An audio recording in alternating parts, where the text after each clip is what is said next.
तो जय हिंद दोस्तों, आज हम बात करने वाले हैं ब्लैक होल के बारे में। किसके बारे में? ब्लैक होल के बारे में। न्यूट्रॉन तारे, उल्कापिंड, उल्कास्म, जो है कि पुच्छल तारे, धूमकेतु, क्षुद्र ग्रह और लघु ग्रहों के बारे में बात करने वाले।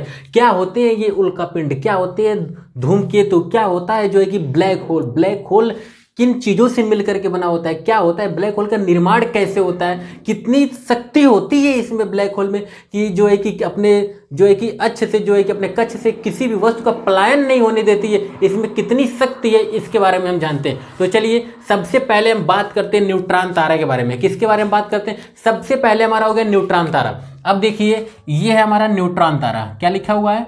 न्यूट्रॉन तारा। ठीक, न्यूट्रॉन तारा जो है कि किन किन चीजों से मिलकर बना हुआ है?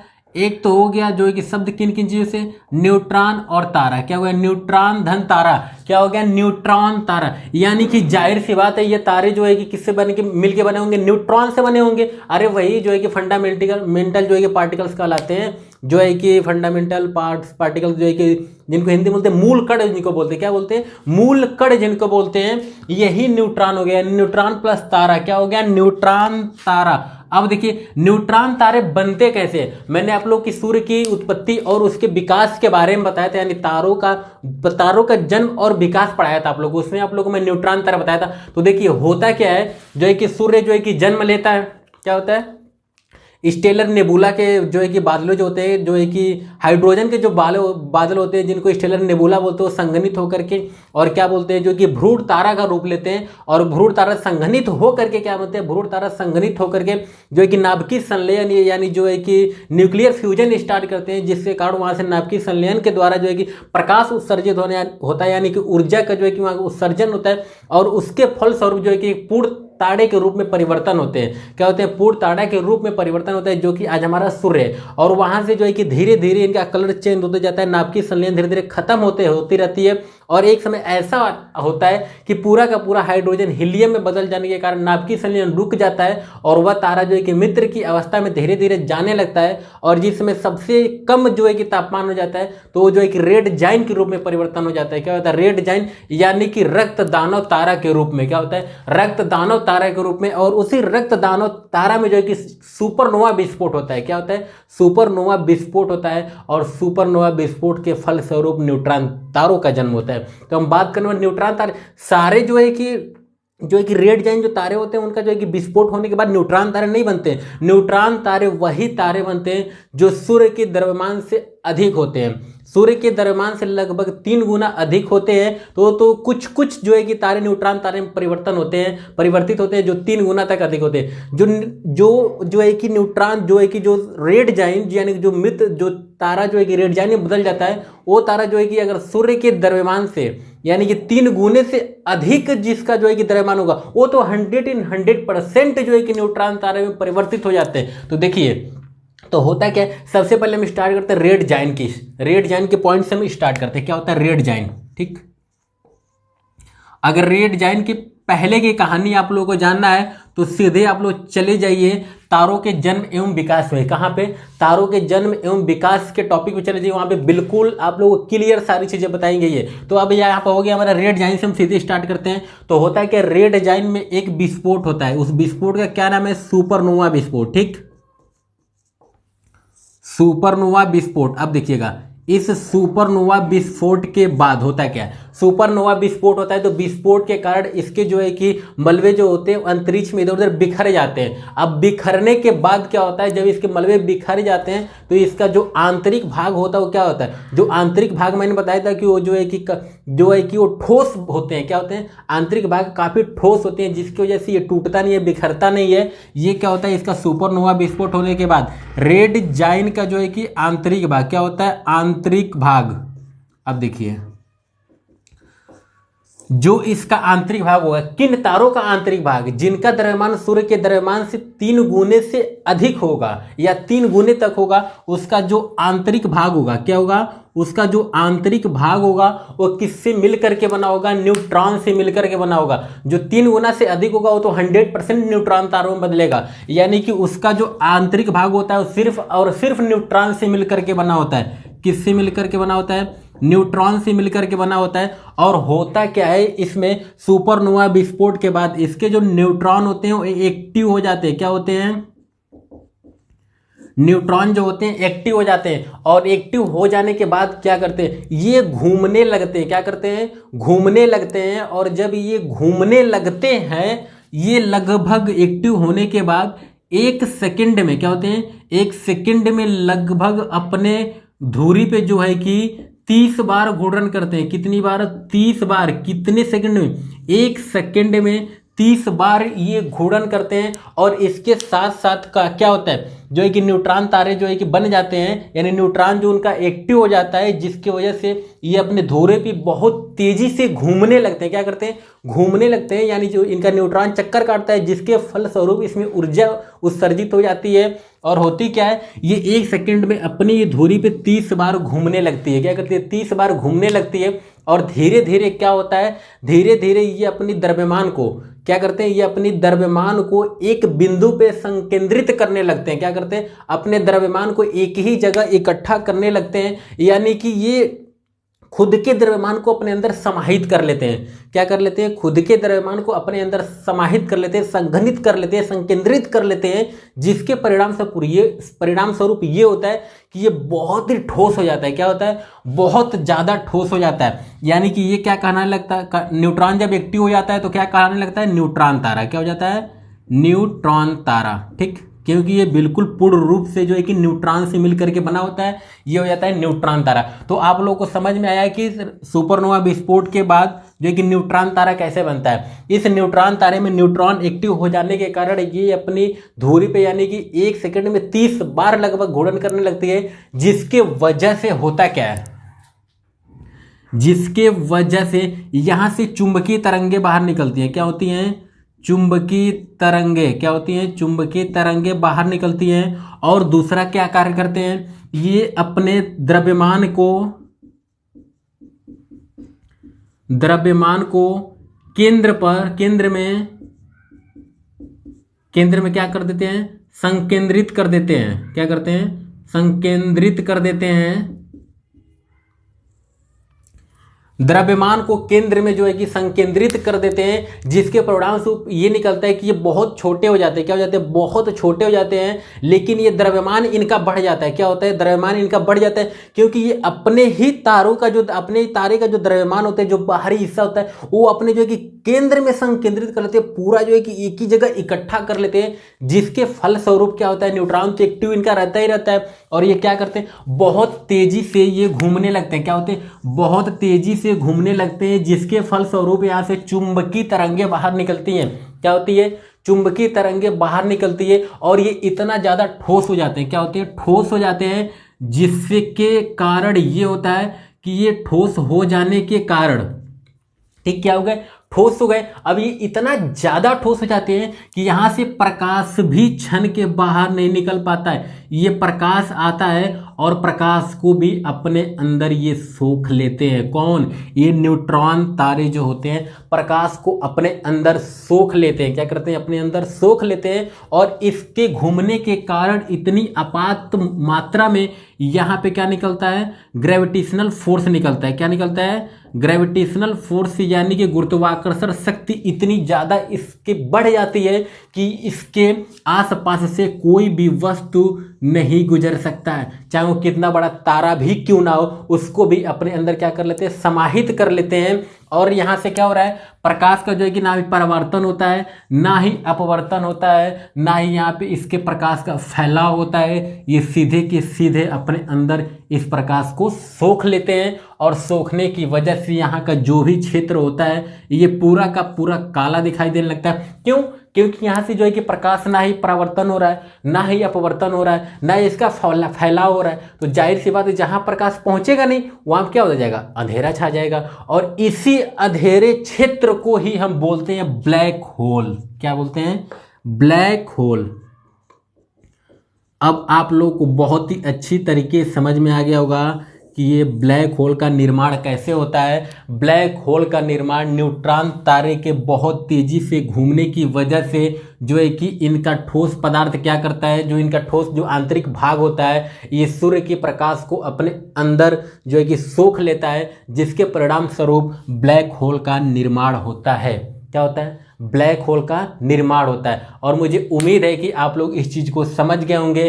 और इसके घूमने की वजह से इसके अंदर इतने ज़्यादा गुरुत्वाकर्षण शक्ति पैदा हो जाती है कि अपने आसपास से किसी भी वस्तु को होकर नहीं गुजरने देती है, यानी ये किसी भी वस्तु का पलायन नहीं होने देती है, चाहे वो कितना भी बड़ा, चाहे तारा ही क्यों ना हो, ये अपने अंदर ही क्या करती है, समाहित कर लेती है। जो है कि ब्लैक होल कुछ इस प्रकार का होता है। थोड़ा सा मैं स्ट्रक्चर बना देता हूँ आप लोगों को। ये कुछ इस प्रकार की होती है, ठीक है। इसमें क्या होता है, यहाँ पे न्यूट्रॉन तारे चक्कर काटते रहते हैं, चक्कर बहुत तेजी से काटता है। और यहाँ पे होता है कि जहाँ इसके क्षेत्र में अगर कोई भी वस्तु आया, ये अपने अंदर सबको समाहित कर लेती है। क्या करती है? सबको ये ब्लैक होल अपने अंदर ये समाहित कर लेता है। यहाँ से प्रकाश का तो पलायन जो है कि हो नहीं रहा है, गुजर नहीं रहा है, तो होता क्या है, यहाँ पे अंधेरा छा जाता है और ये ब्लैक होल के रूप में परिवर्तित हो जाता है।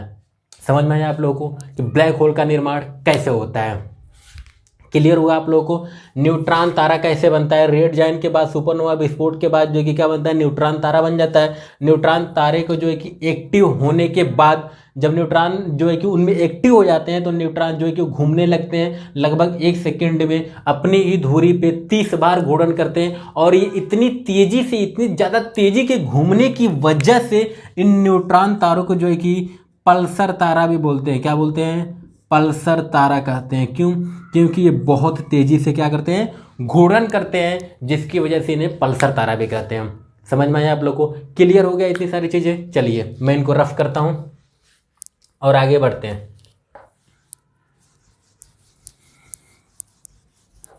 आप लोगों की इतनी सारी चीजें समझ में आ गई कि सुपरनोवा विस्फोट के बाद उसका आंतरिक भाग जो होता है, उसका न्यूट्रॉन क्या होता है, एक्टिव हो जाता है। और एक्टिव होने के बाद वो बहुत तेजी से अपने ही धुरी पे घूर्णन करने लगता है, जिसके फलस्वरूप उसका नाम पल्सर तारा के भी नाम से जानते हैं। क्या करते हैं? पल्सर तारा के नाम से जानते हैं। और इनमें क्या हो जाता है, ब्लैक होल की स्थिति बन जाती है। क्या हो जाती है? ब्लैक होल की स्थिति बन जाती है। और इनमें से बहुत ढेर मात्रा में चुंबकीय तरंगे उत्पन्न होती हैं। क्या होती है? चुंबकीय तरंगे उत्पन्न होती है। हालांकि चुंबकीय तरंगे जो हैं वो जो है कि सभी जो है कि तारों में, सभी तारों में चुंबकीय तरंगे हैं, सूर्य में भी है। चलिए यहाँ से हम आगे बढ़ते हैं।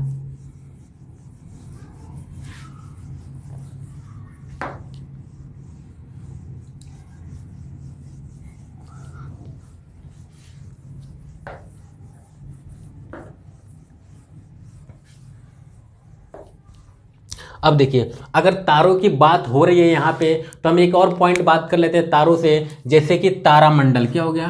तारामंडल।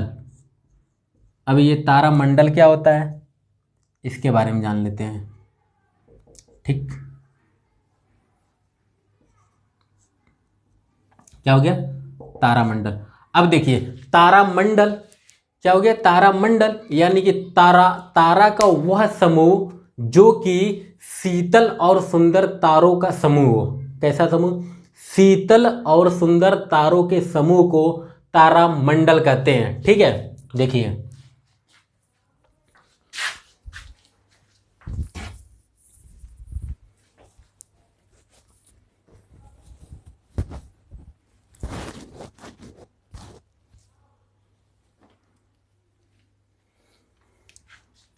क्या हो गया? शीतल और सुंदर तारों के समूह को हम क्या बोलते हैं? तारामंडल कहते हैं। ठीक, तारामंडल किसे कहते हैं?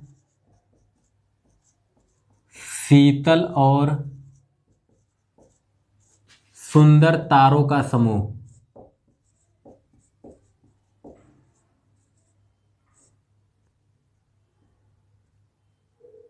क्या होता है?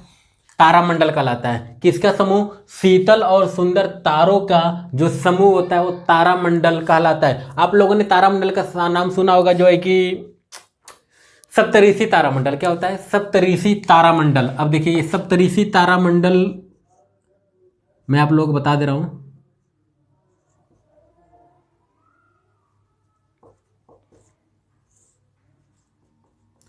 सप्तऋषि तारामंडल, ये सप्तऋषि तारामंडल किसे कहते हैं? देखिए 7 तारों के समूह को क्या बोलते हैं? सप्तऋषि तारामंडल। कितने तारे? 7 तारों का समूह।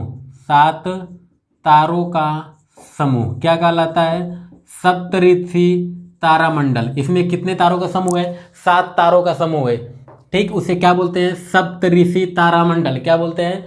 सप्तऋषि तारामंडल। अब हम बात करते हैं ये सप्तऋषि तारामंडल से, जब जो है कि थोड़ा सा आप उसी सीधी रास्ते में अगर थोड़ा आगे बढ़ेंगे तो वहां पे एक और तारा आता है जिसे हम ध्रुव तारा बोलते हैं। क्या बोलते हैं? ध्रुव तारा बोलते हैं। ठीक, ध्रुव तारा का भी आप लोगों ने नाम सुना होगा, जिसे हम पोल स्टार भी बोलते हैं। क्या बोलते हैं? Pole star. अब थोड़ा सा हम ध्रुव तारे के बारे में बात कर लेते हैं। ये जो ध्रुव तारा होता है हमेशा जो है कि किस दिशा में दिखाई देता है? उत्तर दिशा में दिखाई देता है। किस दिशा में? उत्तर दिशा में दिखाई देता है। जिस तरफ हमारा मुंह होता है, जिधर हम खड़े होते हैं, जिधर हमारा मुख होता है, वो क्या कहलाता है? उत्तर दिशा कहलाता है। क्या कहता है? उत्तर दिशा कहलाता है। अब ये नहीं कि मतलब पश्चिम की तरफ खड़े हो जाइए और बोल दीजिए कि सर मेरा मुख पश्चिम की तरफ है तो ये उत्तर हो गया। नहीं, ऐसा नहीं है, ऐसा नहीं होगा मेरे भाई। जो है कि ये जो हम क्वेश्चन सॉल्व करते हैं दिशाओं के लिए, जो अपने कॉपी पेन से अपने सॉल्व करते हैं, उसके लिए जो है कि हम एक आधार मानकर अपने मुख की ओर उत्तर दिशा मानकर उसको जो है कि क्वेश्चन को सॉल्व करते हैं। तो ठीक उसी प्रकार लेकिन ये पृथ्वी की जो है किस दिशा की ओर दिखाई देगा? उत्तर दिशा की ओर दिखाएगा। यानी कि उत्तर दिशा की ओर ही क्यों दिखाई देता है? इसका मुख्य कारण ये है कि ये पृथ्वी के उत्तरी ध्रुव के ठीक ऊपर है। कहाँ पे है? पृथ्वी के उत्तरी ध्रुव के ठीक ऊपर। मैं आप लोग बताता हूं, यहां पे देखिए ये हमारा पृथ्वी क्या है? पृथ्वी है। यहां पे क्या है हमारा? उत्तरी ध्रुव। क्या है?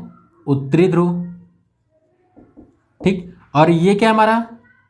दक्षिणी ध्रुव। ठीक, अब देखिए अब जो ध्रुव तारा है, ये जो पोल स्टार है, ये ठीक इसके जो है कि कहां ऊपर ही स्थित है। कहां पे? इसके ठीक ये ऊपर स्थित है। यानी कि जब हम उत्तरी ध्रुव पे जाके खड़े हो जाएंगे, क्या होगा? जब हम उत्तरी ध्रुव पे जाके खड़े हो जाएंगे तो ये ठीक हमारे सर के ऊपर होगा। कौन? ये ध्रुव तारा। ध्रुव तारा क्या होगा? ठीक हमारे सर के ऊपर होगा। कौन?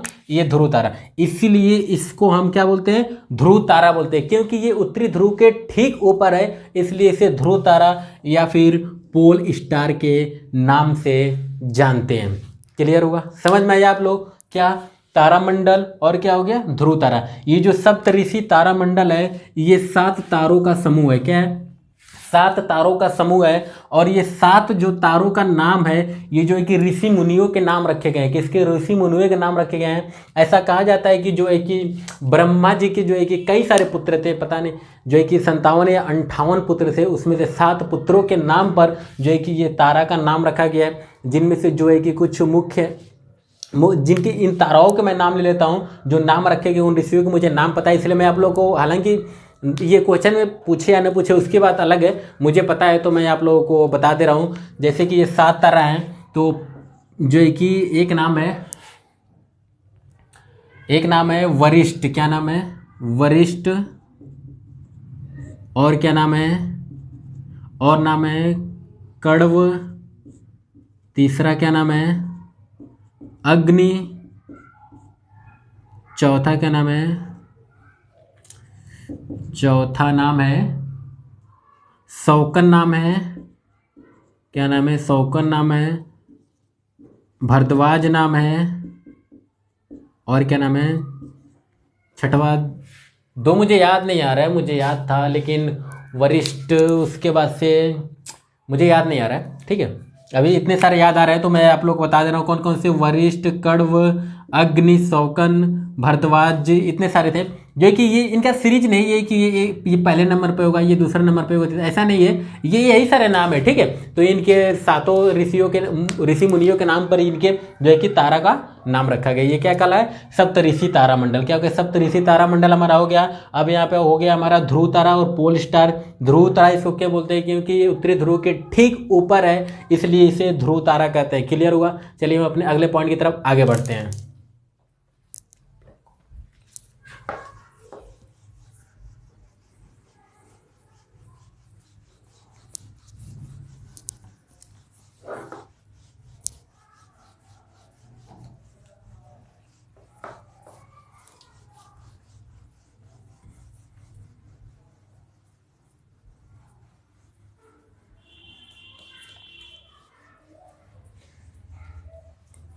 एक चीज आप लोग यहाँ पे और याद रखिएगा, जो ब्लैक होल होता है वो ब्लैक होल हमें नंगी आंखों से नहीं दिखाई देता है। क्यों नहीं दिखाई देता है? क्योंकि एक तो ये ब्लैक होता है और जो हमारा पूरा का पूरा जो है कि आकाश जो है कि बना हुआ है, ये जो है कि ब्लैक डार्क मैटर से बना हुआ है। ब्लैक डार्क मैटर से यानी कि जो है कि जो हम रात में देखते हैं, ये पूरा का पूरा जो है कि अंधेरा ही तो होता है, काला जो है कि पूरा पदार्थ से मिलकर बना हुआ है, और उसमें भी ये ब्लैक होल जो है कि काला होता है, जिसकी वजह से हम इसके ब्लैक होल को हम नंगी आंखों से नहीं देख सकते हैं। हालांकि जो है कि छोटे मोटे टेलीस्कोप से भी नहीं देख सकते हैं, जो है कि टेलीस्कोप से भी इसे नहीं देखा जा सकता है, लेकिन कई सारे ब्लैक होल देखे गए हैं जो है कि टेलीस्कोप के द्वारा। तो ये जो है कि बहुत मुश्किलों से देखे गए हैं, और ये डार्क मैटर से मिलकर बना हुआ है, इसकी वजह से ये नहीं दिखते हम लोगों को, ठीक है। तो बहुत सारे आगे भी देखा जा सकता है, क्योंकि तकनीक जो है कि विज्ञान का तकनीक बहुत आगे बढ़ रहा है, तो ऐसे होंगे टेलीस्कोप जिनका आविष्कार होगा तो ब्लैक होल देखे जाएंगे। चलिए आगे हम बात करने वाले हैं। अब हम बात, हमारा क्या क्या हो गया? न्यूट्रॉन तारा हो गया, रेड जाइंट के बाद जो है कि न्यूट्रॉन तारा हो गया, और क्या हो गया? और हमारा ये जो है कि ब्लैक होल हो गया, तारामंडल हो गया, ध्रुव तारा हो गया, सप्तऋषि तारामंडल हो गया। अब हम बात करने वाले हैं धूमकेतु की। किसकी बात करने वाले हैं? धूमकेतु कि ये धूमकेतु क्या होते हैं। बहुत सारे बच्चे यहाँ पे कंफ्यूजन हो जाते हैं कि धूमकेतु क्या होते हैं। देखिए, धूमकेतु ऐसे ब्रह्मांडीय पिंड होते हैं, क्या होता है? धूमकेतु ऐसे ब्रह्मांडीय पिंड होते हैं जो कि बर्फ, ठोस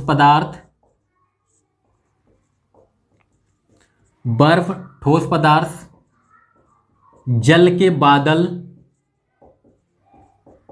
और गैसों से मिलकर के बने होते हैं। किससे? गैसों से मिलकर के बने होते हैं। और ये करते क्या है? ये एक संरचना बनाते हैं, ठीक। ये एक पिंड का रूप ले लेते हैं, जो कि ये करते क्या है? ये सूर्य के दीर्घवृत्ताकार चक्कर लगाते हैं। क्या करते हैं? दीर्घवृत्ताकार चक्कर लगाते हैं, और ये नियमित रूप से नहीं लगाते हैं। क्या करते हैं? नियमित रूप से नहीं लगाते हैं, यानी कि अनियमित रूप से लगाते हैं। यानी कि इनका कोई टाइम नहीं होता है कि ये इतने दिनों में ये जो है कि 500 सालों में, या फिर 200 सालों में, या 84 सालों में, या फिर जो है कि 32 सालों में, 50 सालों में ये चक्कर मार देंगे। ऐसा नहीं है। इनको जो है कि चक्कर मारने में कभी कभी जो है कि हजारों साल इनको लग जाते हैं धूमकेतुओं को चक्कर मारने में, ठीक है। तो इनका जो है कि जैसे कि पृथ्वी का जो टाइम है बिल्कुल एग्जैक्ट है, ये जो है कि 365 दिन 6 घंटे में कुछ सेकंडों में ये मारती है, तो सीधे एग्जैक्ट टाइम है। इनका एक रूट मैप तैयार है कि इसी रूट से होकर के जाएंगी, और इतने दिनों में जो है कि इतने टाइम में ये चक्कर मार देंगी। बिल्कुल एग्जैक्ट टाइम है, ना 1 सेकंड ज़्यादा ना 1 सेकंड कम लेंगी। लेकिन इनका कोई टाइम नहीं है कि इतने दिनों में एग्जैक्ट मारेंगे। तो इसकी वजह से ये क्या होते हैं? धूमकेतु कहलाते हैं। क्या कहलाते हैं? धूमकेतु पिंड कहलाते हैं। ये किससे मिल करके बने होते हैं? बर्फ से, ठोस पदार्थ से, जल के बादल और गैसों से इनका निर्माण हुआ रहता है। अब देखिए ये करते क्या है? ये दीर्घवृत्ताकार जो है कि सूर्य के चारों ओर चक्कर लगाते हैं, और चक्कर लगाते लगाते कभी कभी ये सूर्य के बहुत पास चले जाते हैं। क्या होते हैं? सूर्य के बहुत पास चले जाते हैं। तो सूर्य के बहुत पास जाने की वजह से होता ये है कि ये तो जो है कि बर्फ और जो है कि ठोस पदार्थ और जल से, गैसों से मिलकर के बने होते हैं। तो कभी कभी ये सूर्य के बहुत पास चले जाते हैं, जिसकी वजह से इनके गैसों के तापमान बढ़ जाता है, इन पिंडों का तापमान बढ़ जाता है, और पिंडों का तापमान बढ़ने की वजह से ये बहुत ज़्यादा चमकने लगते हैं। क्या करते हैं? बहुत ज़्यादा इनकी जो है कि चमकने की शक्ति बढ़ जाती है। क्या होती है? चमकने की शक्ति बढ़ जाती है। और कभी कभी तो इनमें आग भी लग जाती है। क्या होती है? कभी कभी इनमें जो है कि आग भी लग जाती है। और होता क्या है, ये जो है कि सूर्य के पास जब पहुंचते हैं तो इनकी गति तीव्र हो जाती है, तेज होती है। क्यों? क्योंकि जो है कि ये सूर्य के पास से गुजरेंगे तो गुरुत्वाकर्षण शक्ति जो है कि ज़्यादा इन पे लगेगा, जिसकी वजह से इनके स्पीड में क्या होती है? वृद्धि हो जाती है, गति बढ़ जाती है। क्या होती है? गति की वृद्धि हो जाती है। तीसरी चीज क्या होती है? गति में वृद्धि हो जाती है। और गति में वृद्धि होने की वजह से जो धूमकेतु की संरचना होती है, आंतरिक संरचना मैं बता रहा हूं, ठीक, आंतरिक संरचना, जैसे पृथ्वी की आंतरिक संरचना है, ठीक, जो कि संरचना आप सिर्फ लिख लीजिए। जैसे पृथ्वी की आंतरिक संरचना है, पृथ्वी के 3 मुख्य रूप से आंतरिक संरचना है। क्रस्ट मेंटल कोर, जो है कि सूर्य, जो है कि शुक्र की आंतरिक संरचना है क्रस्ट मेंटल कोर। जैसे जो है कि सूर्य की आंतरिक संरचना है जो है कि फोटोस्फीयर, और जो है कि वडमंडल, और कोर में, और क्रीट में, कोरोना में इत्यादि में जो बटे हुए वडमंडल, जो है कि वहाँ पे जो है कि रेडिएशन जोन में जो सूर्य की आंतरिक पूरी संरचनाएं है, ठीक उसी प्रकार यहाँ पे धूमकेतु की संरचना होती है। अब धूमकेतु भी 3 रूप से, मुख्य 3 रूप से बटा हुआ है। किसमें किसमें बटा हुआ है, हम थोड़ी सी उसके बारे में चर्चा कर लेते हैं। पहला हो गया हमारा नाभि। क्या हो गया? नाभि। दूसरा नंबर पे कोमा। क्या हो गया? कोमा। और तीसरा नंबर पे क्या हो गया? पूंछ। अब आप कहोगे सर ये पूछ क्या है? अभी बता रहा हूं, ठीक। पहले तो मुख्य रूप से 2 संरचना होती है। कौन कौन सी? एक तो नाभि और दूसरा होता है कोमा। क्या होता है? नाभि और कोमा। जो नाभि की जो है कि बनावट होती है, वो बनावट होती है बर्फ और ठोस पदार्थ से। किससे? बर्फ और ठोस पदार्थ से। अब जो तीसरा जो है वो कोमा में चला जाता है। अब देखिए तीसरा जो है वो कोमा में चला जाता है। और जो हमारा जो कोमा होता है ये जो है कि जल से मिलकर के बना होता है। जल के बादल। किससे? जल के बादल। और ये पहला नंबर पे जल के बादल, दूसरा नंबर पे हो जाएगा गैस। क्या हो जाएगा? गैस। और तीसरा नंबर पे हो जाएगा धूल के बादल। क्या हो जाएगा?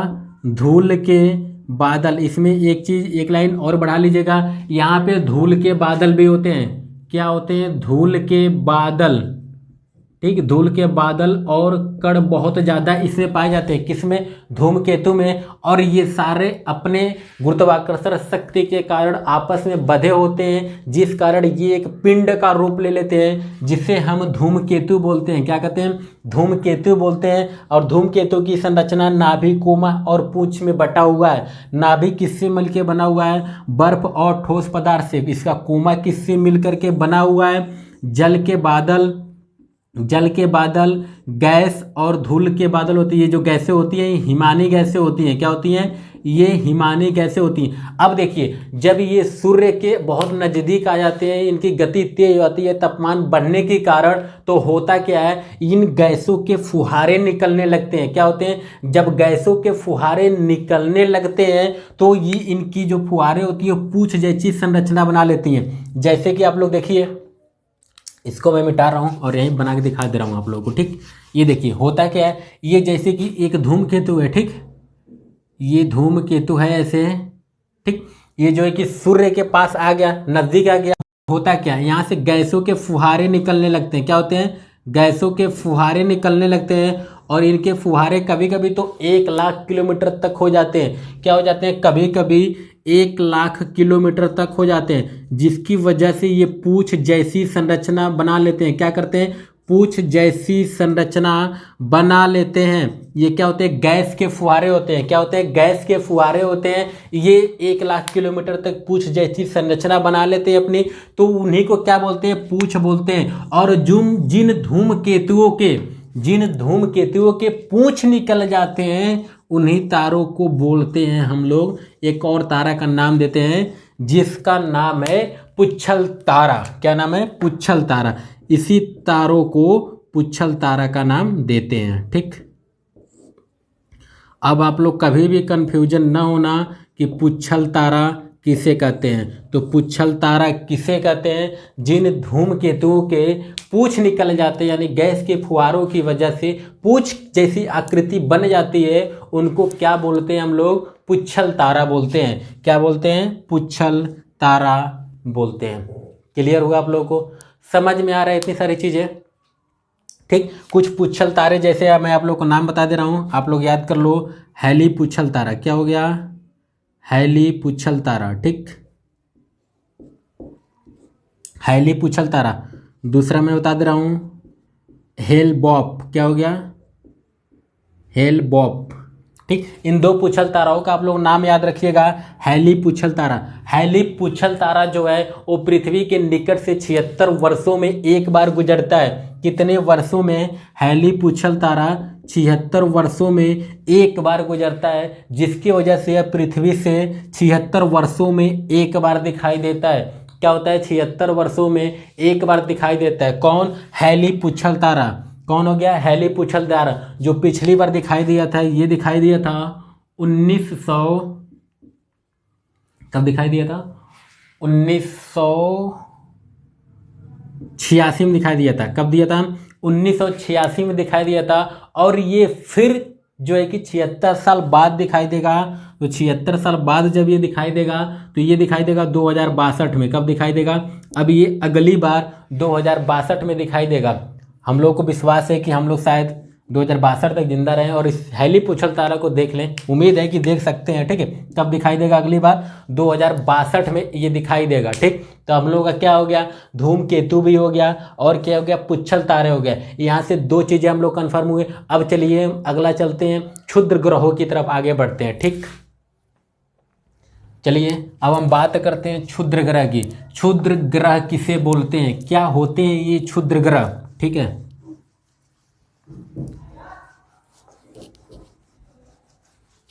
उसके बाद से हम बात करेंगे क्या होते हैं उल्का पिंड और उल्कास्म। ठीक, और उल्का क्या होती हैं, अभी हम बात करने वाले हैं। इससे पहले कि हम लोग क्षुद्र ग्रहों के बारे में पूरी जानकारी इकट्ठा कर लें,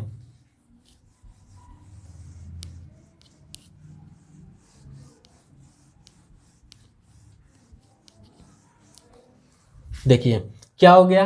क्षुद्र ग्रह। क्या पढ़ने वाले हम लोग? क्षुद्र ग्रह। ठीक,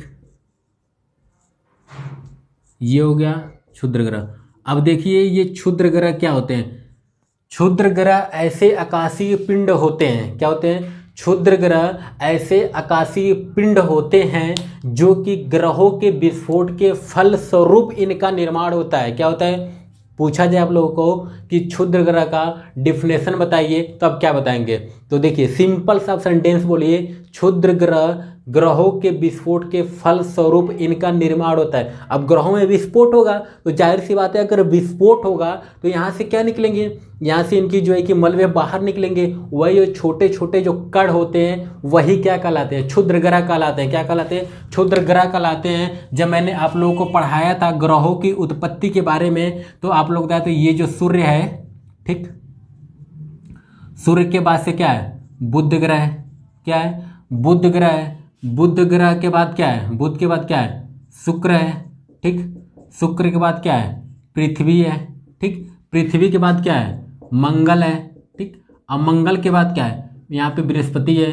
अब बृहस्पति से पहले और मंगल के बाद यहाँ क्या मैंने बनाया था? क्षुद्र ग्रह की पेटियां बनाया था। क्या बनाया था? क्षुद्र ग्रह की पेटियां बनाया था। और ये क्षुद्र ग्रह मंगल और बृहस्पति के बीच में लगभग 550 मिलियन किलोमीटर तक है। कहाँ तक? 550 मिलियन किलोमीटर तक है। किसके बीच में? मंगल और बृहस्पति के बीच में। कितने किलोमीटर तक? लगभग 550 मिलियन किलोमीटर तक। तो यही क्षुद्र ग्रह हैं जो ग्रहों के विस्फोट के फलस्वरूप इनका निर्माण होता है। ये भी क्या करते हैं? इस शुक्र की परवलयकार चक्कर काटते हैं। क्या करते हैं? ये भी शुक्र के परवलयकार यानी दीर्घवृत्ताकार चक्कर काटते रहते हैं। इनको क्या बोलते हैं? क्षुद्र ग्रह बोलते हैं। कुछ क्षुद्र ग्रहों के बारे में मैं आप लोग बता दे रहा हूँ, नाम बता दे रहा हूँ, उसको आप लोग ध्यान रख रहिएगा। जैसे हो गया प्लूटो। ठीक, क्या हो गया?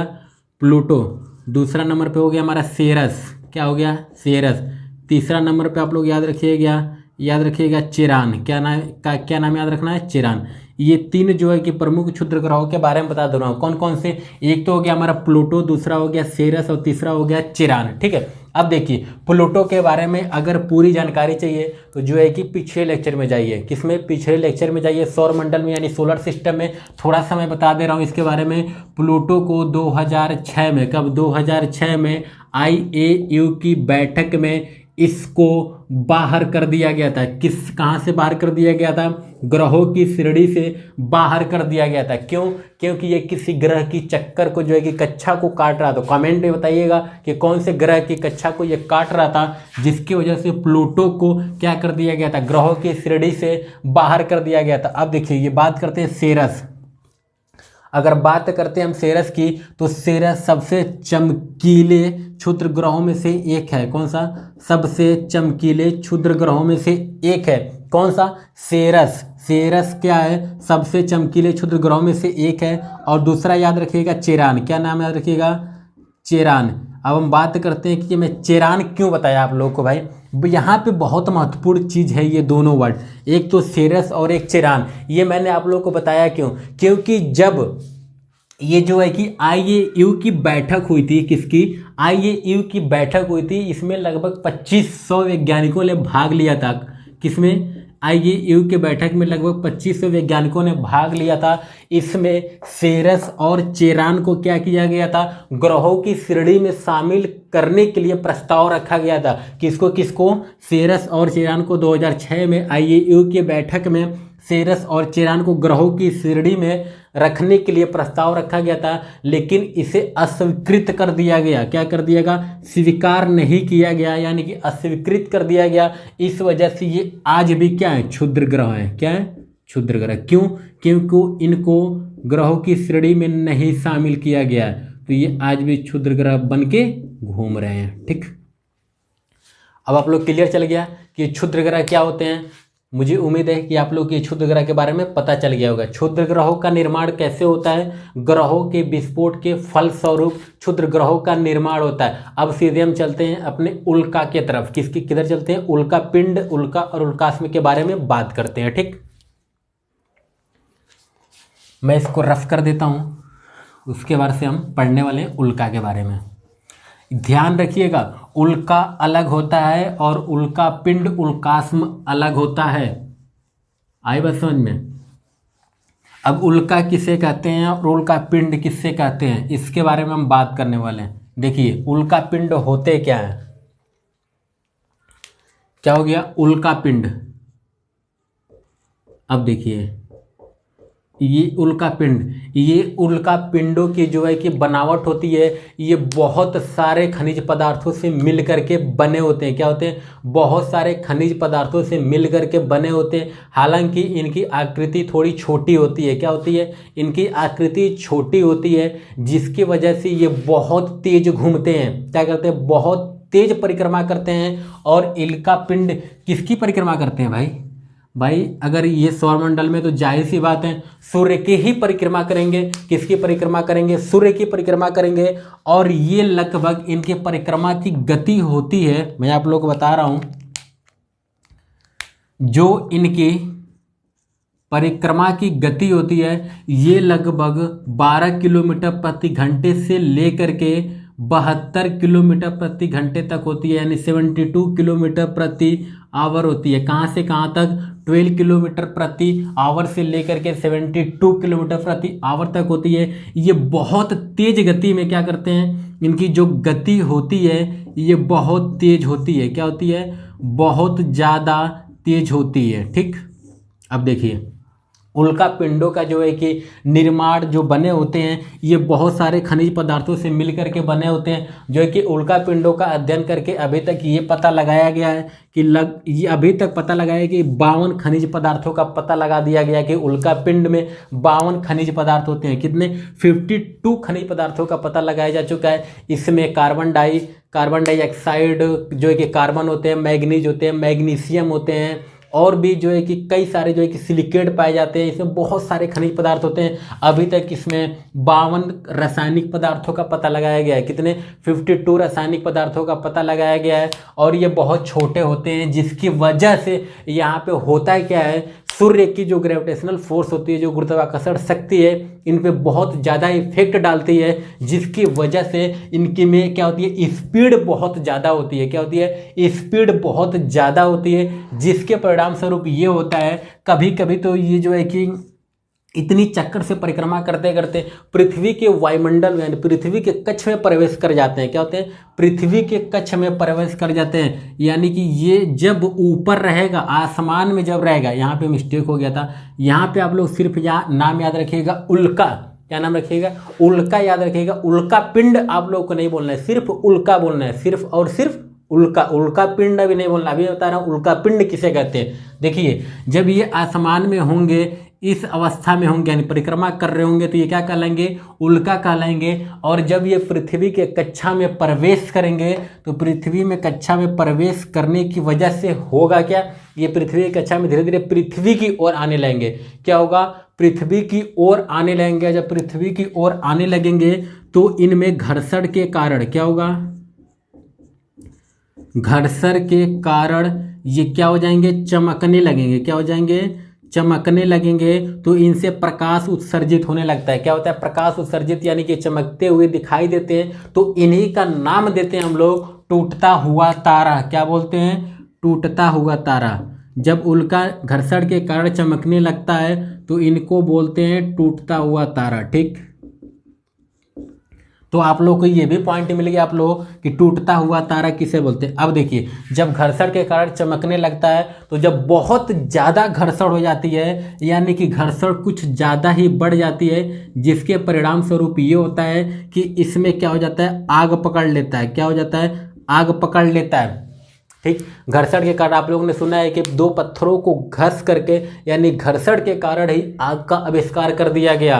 ठीक है, तो ठीक उसी प्रकार यहाँ पे घर्षण के कारण क्या हो जाता है? आग पकड़ लेता है। और आग इतनी ज़्यादा मात्रा में पकड़ लेता है कि लगभग 95% जो उल्का होते हैं, लगभग 90 से 95%, यानी बहुत ज़्यादातर जो उल्का होते हैं वो जो है कि जल के खत्म हो जाते हैं। कहाँ पर? पृथ्वी के वायुमंडल में प्रवेश करने के बाद घर्षण के कारण आग पकड़ लेता है, जिसके कारण इनमें आग पकड़ने के कारण लगभग 90 से 95% उल्का जो होती है वो जल के वहीं पे सारे खत्म हो जाते हैं। क्या हो जाते हैं? जल के खत्म हो जाते हैं। लगभग जो है कि पृथ्वी की सतह से 80 किलोमीटर की ऊंचाई तक आते जाते, कितने? 80 किलोमीटर की ऊंचाई तक आते जाते ये जलकर खत्म हो जाते हैं। लेकिन सारे उल्का नहीं खत्म होते, कोई कोई तो ऐसे उल्का होते हैं जो बहुत ज़्यादा ठोस होते हैं। क्या होते हैं? बहुत ज़्यादा ठोस होते हैं, जिसकी वजह से ये जल करके ख़त्म नहीं हो पाते हैं। क्या होते हैं? जल कर ख़त्म नहीं हो पाते हैं, वो पृथ्वी की सतह पर आके गिरते हैं। क्या होते हैं? पृथ्वी की सतह पर आकर गिरते हैं। और जो उल्का पृथ्वी की सतह पर आकर गिरता है, उसके अवशेष को क्या, उसी अवशेष को जो है कि उल्कास्म या उल्का पिंड बोलते हैं। क्या बोलते हैं? जो उल्का, यहाँ पे मैं लिख दे रहा हूँ, जो उल्का पृथ्वी की सतह पर गिरता है, पृथ्वी की सतह पर गिरता है, उसे क्या बोलते हैं? गिरता है, उसे हम क्या बोलते हैं? उल्का पिंड या उल्कास्म। उसे क्या बोलते हैं? उल्का पिंड बोलते हैं। ठीक है, तो मुझे उम्मीद है कि आप लोग को समझ में आ गया होगा कि उल्का पिंड किसे कहते हैं। तो उल्का पिंड या फिर उल्कास्म इसे कहते हैं। जब आसमान में होगा तो ये उल्का कहलाएगा, जब पृथ्वी की सतह पर आकर गिर जाएगा तो ये उल्का पिंड या उल्कास्म कहलाएगा। ठीक है, और जो है कि ग्रहों के टकराने से वजह से जो कि क्या होते हैं, उल्का पिंड जो होते हैं पृथ्वी पे आकर गिरते हैं, तो इस पृथ्वी पर जो है कि क्रेटर का निर्माण करते हैं। इन्हीं उल्का पिंडों के टकराने की वजह से क्रेटर का निर्माण होता है। क्या होता है? क्रेटर का निर्माण होता है। और सबसे बड़ी बात करें हम इंडिया में, तो इंडिया में जो है कि लोनार झील को आप जानते हैं। क्या जानते हैं? लोनार झील। ये जो लोनार जो झील है, ये जो है कि उल्का पिंड के टकराने के कारण हुई है। ये जो है कि महाराष्ट्र में, कहाँ है? महाराष्ट्र में। याद रखिएगा आप लोग, अगर मैं झीलों के बारे में आप लोगों को पढ़ाऊंगा तो इसके बारे में मैं बात करूंगा। ठीक है, लोनार झील जो है कि एक उल्का पिंड के टकराने का सबसे सही उदाहरण है। ये खगोलीय वैज्ञानिकों ने बताया हुआ है। तो मुझे उम्मीद है कि आप लोगों को सारी चीज़ें ये समझ में आ गया क्या क्या हो गया। स्टार्टिंग से देख लेते हैं।